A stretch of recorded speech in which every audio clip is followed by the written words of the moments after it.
Professor Vexthar adjusted his bioluminescent throat sac nervously as he watched the mixed-species classroom fidget in their seats. Today was the day. The day he'd been dreading for 3 rotations. The humans had finally arrived at Galactic University Station 7. "Students," Vexthar began, his voice crackling through the universal translator, "today we welcome our newest members to the Interstellar Academy. As you know, these humans come from a planet designated as a Class 12 death world." The collective gasp from his students was satisfying. Even the usually stoic Zentorians shifted uncomfortably. Class 12 death worlds were legendary. Only 5 species in galactic history had ever survived such brutal environments. "Now, I must warn you," Vexthar continued, pacing before the holographic display showing Earth statistics, "these creatures evolved alongside some of the most terrifying apex predators in known space. They are persistence hunters. Pack hunters. They can run for days without stopping. They sweat poison. They can survive in temperatures that would instantly freeze our bodily fluids or boil our organs." A Flixarian student raised her crystalline appendage. "Professor, surely you exaggerate?"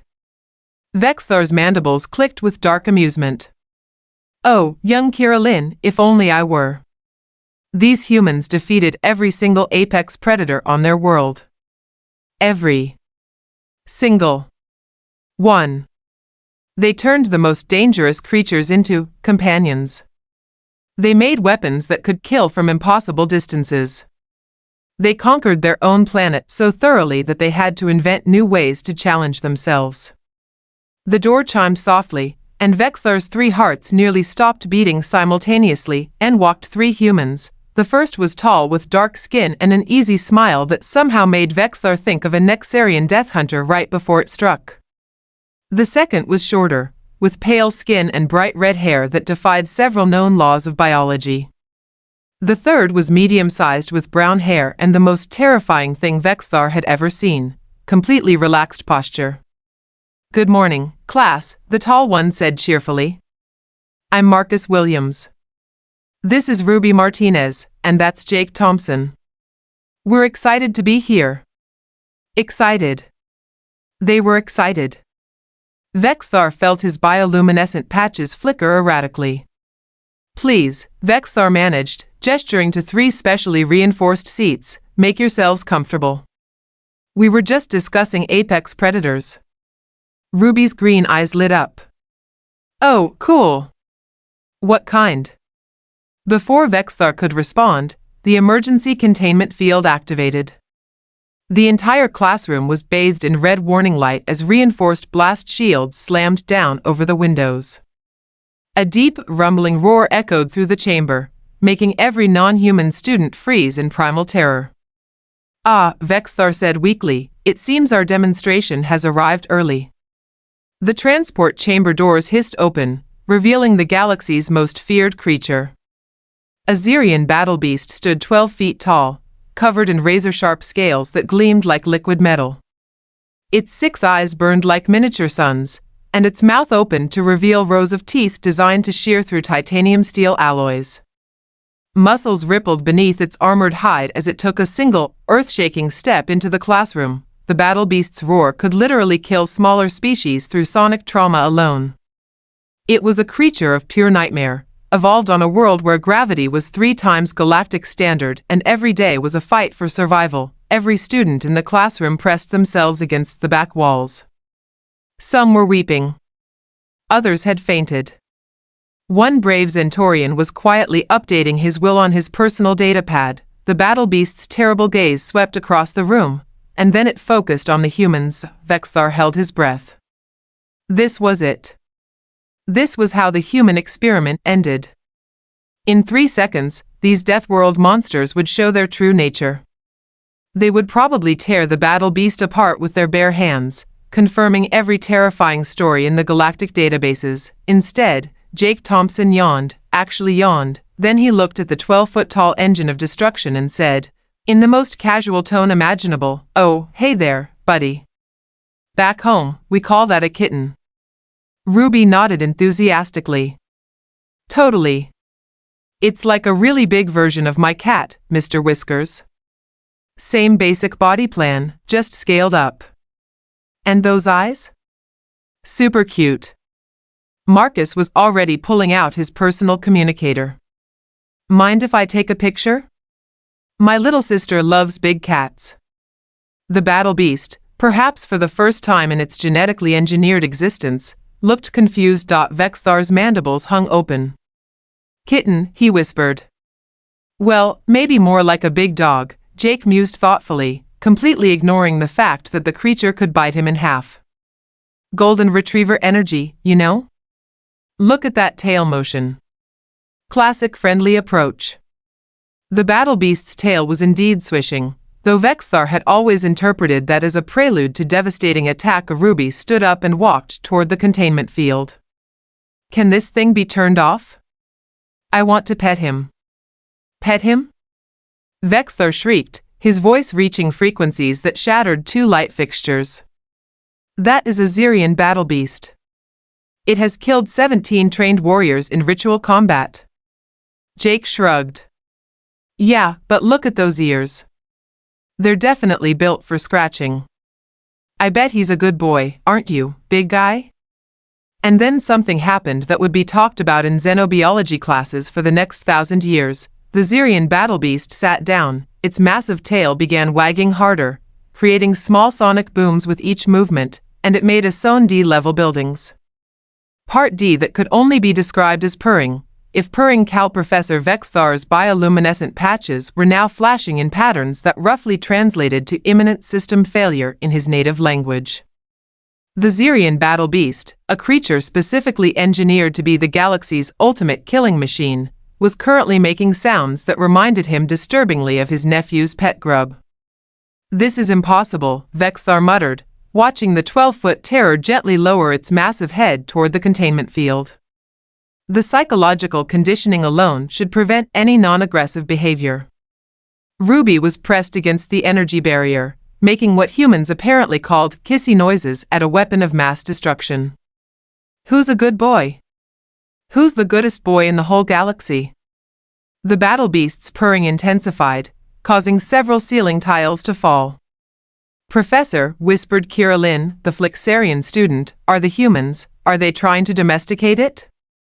Before Vexthar could answer, Marcus had somehow convinced the terrified security officer to lower the containment field. The moment the barrier dropped, the humans did something that made every non-human in the room question the very nature of reality. They approached the battle beast, not with weapons.